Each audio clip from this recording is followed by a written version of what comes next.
So ito mga kabiyag, pabalik na kami sa port. Ganito lang tagpo namin, mabagal lang. So chine-check nila yung stabilizer namin kung gumagana talaga siya. Hindi ko alam kung bukas ulit magsisi-trial ulit kasi hindi pa pinabilisan hindi pa bilis-bilisan. So back to work na kami ulit sa sa port, sa dockyard port. Ala malapit-lapit na mag-isa lang ako dito sa pupa. Ayun, ito lang ako ngayon kasi dalawa lamang deckhand. Yan, so dalawa sila dun sa forward, si chipmate ngayon. Isang lubid lang kasi ito.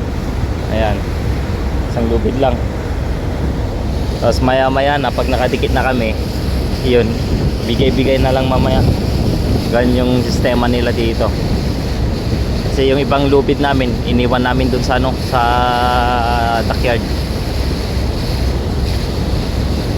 Ayan.